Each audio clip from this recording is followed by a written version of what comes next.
let's talk about the Simgot EA500LM because it's a fine line between great and Stick around. Welcome back to Thrift Shop. Today we've got another highly reviewed IEM in the whole YouTube online presence. Yes, the Simgot. I don't know if you know it's Simgot or Simgot. Add it down below.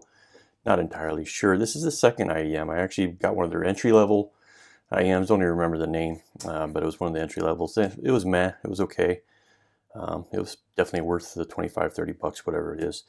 This one is shocking the whole internet, and so we kind of have to talk about it. So first we're going to talk about the price. $89, Amazon. Link down below. Affiliate link costs you nothing, helps the channel grow. So if you are going to buy this, please just click the link, help out the channel. Some holographic packaging here. Pretty cool. So no waifu stuff. Kind of get a Zodiac kind of feel from this. It does have, again, holographic kind of writing. Is a finger magnet, by the way. If I wipe this and do this, they even are looking at the 2019 curve to the 2023 curve, golden curve. I don't know if it's their curve. You know, most of this is Chinese, so there's very little information. In the box, you're greeted with a nice copper foil coated cover. The IEMs would sit here with a nice felt pad here. Accessories, you do get a nice case here. And in the case, or with the accessories, you do get some nozzles. I am using the smaller version here. You do get tuning nozzles with this, which is not my favorite thing in the world. You do get some extra little rings. As you can see here, I do have the silver and red, and I have the gold and red. And I'm going to talk about the silver and black. To me, that is kind of what I found to be the best for me. Your ears may be different, and we're going to talk about why. So yeah, nice little case, nothing wrong with it. It's not even branded, by the way, so you can use this for any IEM out there that you may want. Let's get this put back. There we go. Good. Let's talk about the IEMs themselves. So you're getting let me move my light here to help you out. Take a look. So you're getting like this black chrome finish. I imagine it's PVD kind of finish these are, because they're all metal construction and this kind of PVD. You do get fingerprints on them, but they are rather pretty. On the size standpoint, I would put them in a small to medium size. Insertion depth is not bad at all. It's not semi-custom, so there's no wings or any of that. You do see a little vent. It's nice it has right or left on it. There's another little vent here. So single dynamic driver. It has some, I don't even know what they call the technology. It's on the box somewhere. DMDC2. It's their single driver technology. And what they're claiming it's made out of lithium magnesium, pure metal driver. Now, most IEMs are going to be a dynamic driver made with some kind of metallic coating put onto a polymer. And to be a dynamic driver with pure metal, I'm not sure. A little bit suspect of some of the marketing that's going on here, because lithium magnesium will be highly reactive, and kind of like lithium ion batteries, you expose it to oxygen and, well, you can get fires. So as a materials engineer by trade, highly suspect. I presume there's always a little bit of truth in marketing, that it may be an 8000 series aluminum, which does, some of those do contain lithium and could use magnesium as a hardener. I don't know. I'm not going to make any bold claims or anything. I just highly suspect on it being actual lithium magnesium. And I have seen other manufacturers claim that they're using lithium magnesium, so maybe there's an actual dynamic driver manufacturer out there who is making these claims and giving this to the OEMs, such as Simgot, whatever it is. Looking at the cable, it's got this weird, it's hard to even see the cable inside because it has this black line running through it.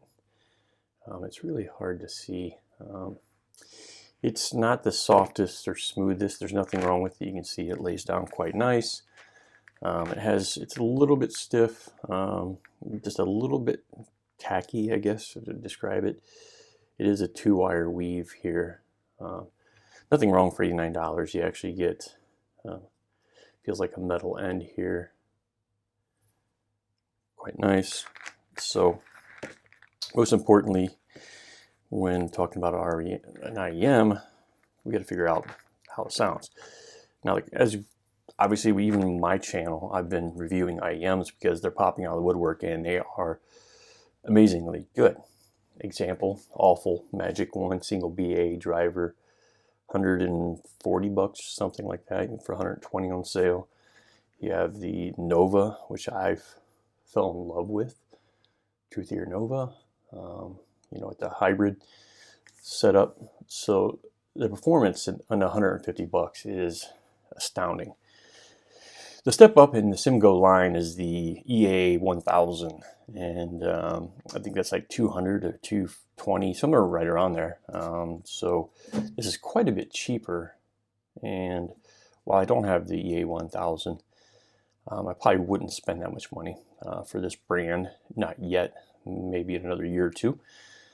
They develop products, but I'll try to pop up a frequency response graph. I don't do the squiggly lines, so I try to find someone and give them credit, whoever it is, and kind of talk about it there. And because you have tuning nozzles, you have the potential for 3 different frequency responses.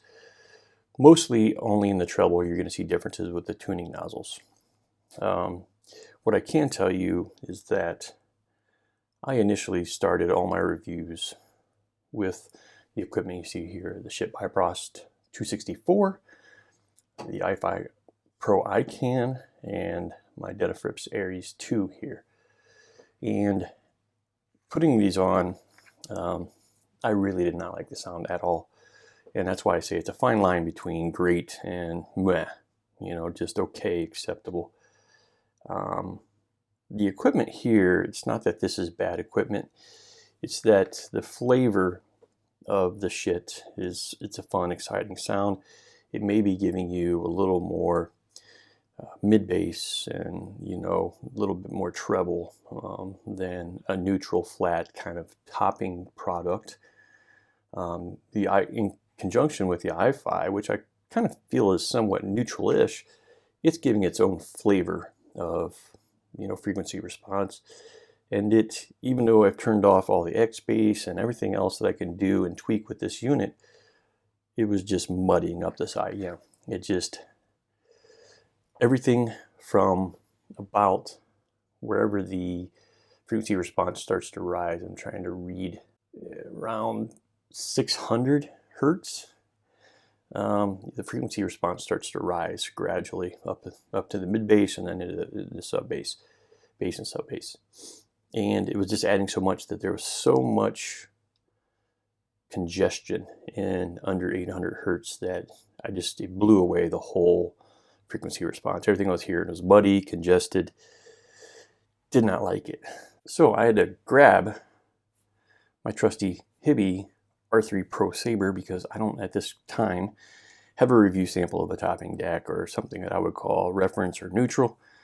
So using this R3 Pro Saber, which is quite old, quite cracked, I didn't need to do a review of long-term use of using a Hibby product because it's good and bad. Definitely not Gorilla Glass on here. And this has been well used. I really enjoy this. I've got, I'm not even sure how many songs that I have on here, but just trying to get out of this mode here. Anyways, So I was using this, and this is when AKM stopped making chips. They had to switch this over to Sabre. It was kind of an early adaptation of using it. It was fine. A lot of treble detail, very neutralish kind of sound. And I've been using this for the last couple of weeks with this IEM. I would go on a treadmill, just listening to songs, and I've got 2,000 to 3,000 songs on here, and just I would mix it up. It's all kinds of genres: classic rock, Bee Gees, Led Zeppelin, you name it, funk, Parliament, you got Creed, you name it, it's on here.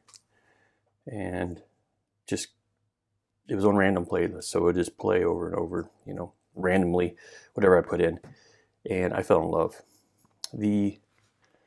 One of the reasons that I took out the gold nozzles and I went with the silver with a black is that it seems to accentuate the treble. And this is already what I would call a V-shaped, a neutral V-shaped, slightly warm in the bass, sub-bass area, mid-bass, and yet with a lot of treble already.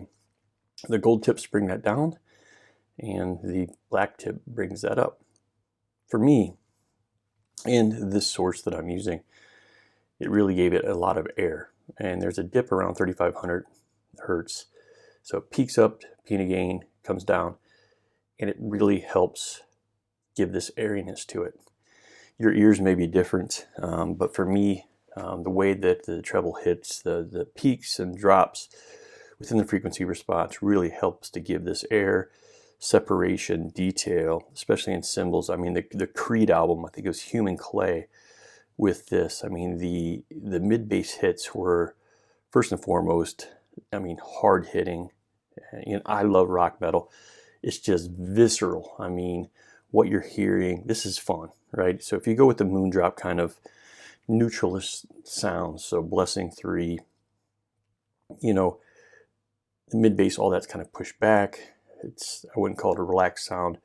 It's an airy sound, but it's not as visceral. This is a fun, visceral IEM to have. So maybe you need the neutralist sound of, a Moondrop. Certainly this is more visceral than the Truthier Nova or the Awful Magic one. There's just a lot more bass energy, a lot more mid-bass energy. This thing's just fun, right? And when you add that treble detail in there, it still gives you effectiveness of feeling these details that are there, especially in the cymbals. And vocals are perfectly, it's not too aggressive, it's there, it's fine. I didn't notice a difference between male, female. I usually listen to Korn with Amy Lee, Unplugged, and usually if you can tell the difference between whose voice is forward, you'll know if there's a difference between male, female voices. Didn't notice anything wrong. Most of the Unplugged albums were absolutely great. Absolutely loved Paul McCartney, Unplugged. And I've never seen the video to know this, and I'd love to see. But when you get a bassy IEM like this, he's playing his guitar. I assume there is someone else playing second guitar. I'm not even sure. But Paul McCartney's foot is like hitting the stage or something, and it is making this bass hit. And if you have a very neutral IEM, you don't hear that. You may hear a little bit, but this is giving you a boom, boom, almost like there's a bass drum being hit, and it's just his foot hitting the stage or whatever it is. I love to see a video. This just gives you that feeling. It's unplugged. It's Paul McCartney. It's mostly guitar and vocals, but you get this super big thud coming in. So it's quite amazing. For $89, $90, it's called $90. This is a very fun IEM. It's different. It's fun. It's visceral. And I think Simgot, they did a great job with this one. Maybe it'll fit into your library. Maybe it'll work with your gear. You have to figure that out. So if your gear is overly warm, I would not recommend this IEM. If you have neutral topping products or something like that, thumbs up. Hey, thanks for the thrift shop. Appreciate you watching. Please like, subscribe, helps the channel grow. Greatly appreciated. Take care. Peace.